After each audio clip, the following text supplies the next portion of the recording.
My name is Baraora and I come from Prague, which is the capital of Czechoslovakia, now called the Czech Republic. And I grew up in a family of two psychologists and three siblings.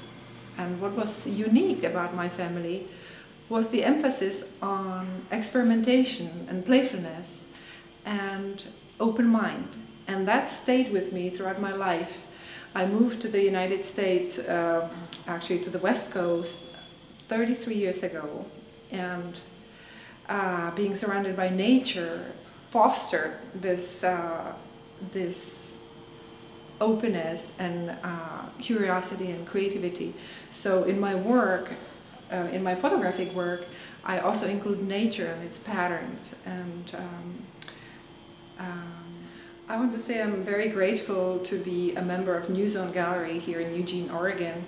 I've been a member for the past 5 years, but have contributed in the annual twice a year Zone for All events that the gallery opens its space to artists from the community. And so I have known about New Zone for a long time.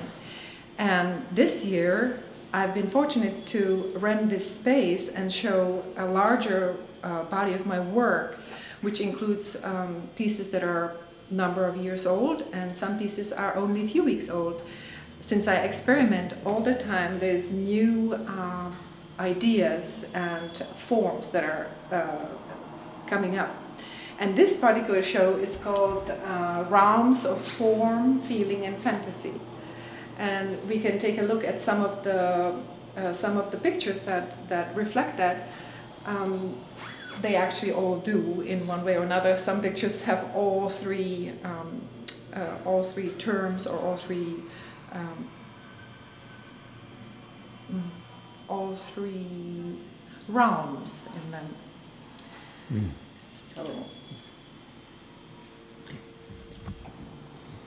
So this particular corner of the room has pictures that in some ways relate to each other.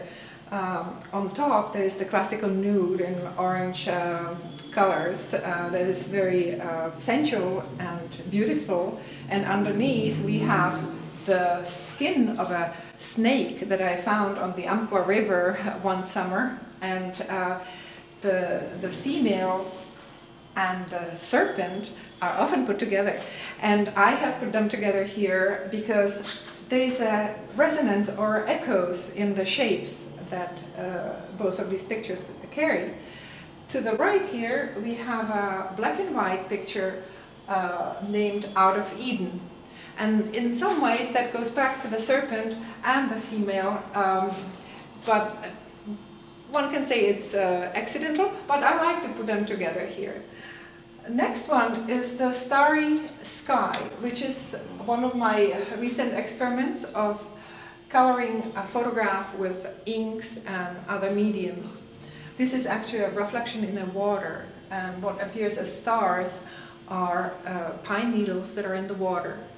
I like that one very much. Now here on the left there is an image that looks like a fish in the water, but it is not a fish, it is a light that is reflected in the fountain of falling water, and in a split second the water and the light creates all these imaginary beings. This one I captured, I didn't even know that it was gonna be as it is. I made a series, and it's just this magical fish that exists for a moment there. Then above it, that's kind of a dream image of the trumpeter announcing something, announcing the coming of age, or the messenger. It's a archetypal theme here.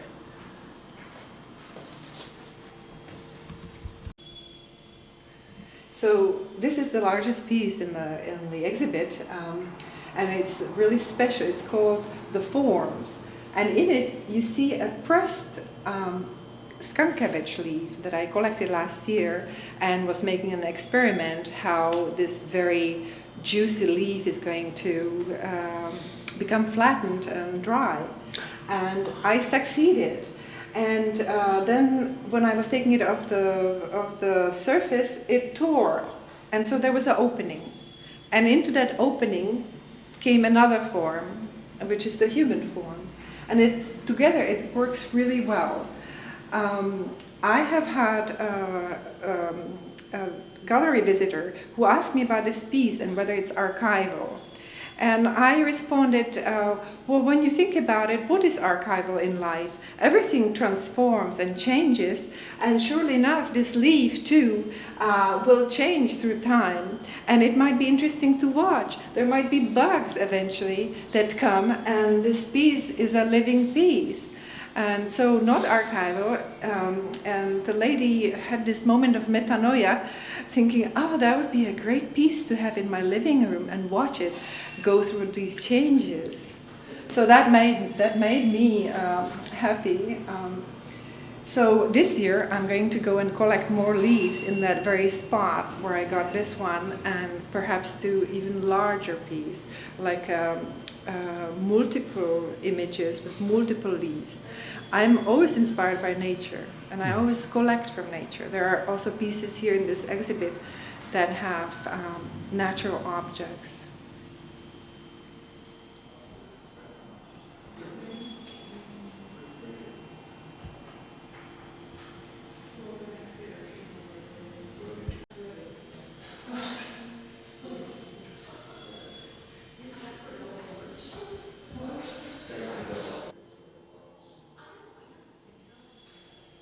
So this little vignette here is called Relinquished Beauty, and it's images from old shipwreck yard where the ships were destined to be destroyed. But before that, I was able to capture the wonderful patterns that water and rust and old paint created. And it so much spoke to me that I wanted to capture it and show it to the world. That there's artists that don't have a name and that don't have a title or whatever, and yet creation happens. Mm. It's in a larger wall here that has other patterns that I'm interested in. I play with ink, in which the ink runs and creates wonderful patterns through air. I also like to press pages together and create patterns with the black ink. That's reminiscent of your Rorschach tests in psychology, into which people look at the ink blot and see a shape or an image. And so that's a playful part too, right here.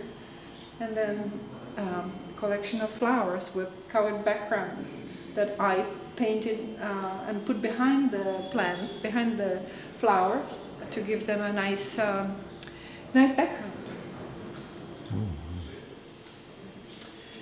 So in this picture, I have used a new technique of going over a black and white photograph with a paint.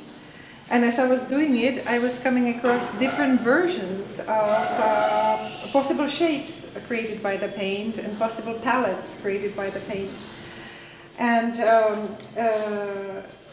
that image is of my sister, Marghetta, who is a beautiful, wonderful woman and mother and a being. And this was really in honor of her, to show her that she too is celebrated across the ocean here in Eugene, Oregon. So this current show at the New Zone Gallery is running through May 1st. On May 1st I will have to take all the 45, 47 pictures down. But since I'm a member here, and I've been a member for the past 5 years, I will have a few pictures, just like any other member, on the wall. So I always have work here. At the same time, I'm looking for new spaces to display my pictures. I would like them to be seen and to lighten up places. And So I have a contact here with my card, with my email. If you're interested to have my work in your business or in your place, please contact me. I speak about nature quite a lot when I talk about my work and about what I appreciate in life. And I have contact with nature almost every day. Sometimes it's on longer trips or camping trips. Sometimes it's just going into the backyard and into a part that has a little bit of wilderness. What happens to me when I have contact with nature is this state of receptivity in which I see connections that exist and are logical, but that I have not learned in school, but that reveal themselves to me. And there's so much beauty in it that I want to capture.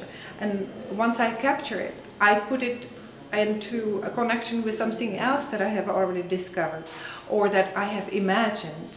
And I create together with nature, and I feel really blessed in that way. I feel that my eyes are open, that I have not fossilized, that I have not become rigid, that I'm really still moving like the child, and that things move me, and I'm really grateful for that. Look at things, that it's almost overwhelming, because regular person regular person likes to have clear answers, this way or that way, yes or no. But life itself is so multifaceted. Everything that you look at can be looked at from many different angles and drawn many different analogies and connections that I understand that some things have to be simplified, but just to allow the multiplicity of experiences and multiplicity of interpretation and appreciation of things.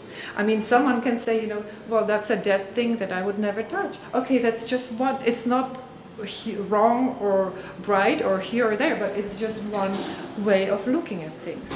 But one doesn't have to be confined to look at things only in one way. And actually, the more ways that you can look at a thing, the richer your experience and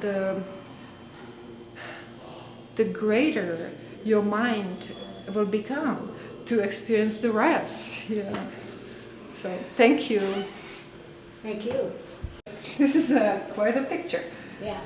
This piece of nature, which is actually a shell from durian, the stinky fruit that I had a chance to taste about 20 years ago, and I loved the covering, the shell. Yeah. So I kept a piece of it and let it dry, and it's really special.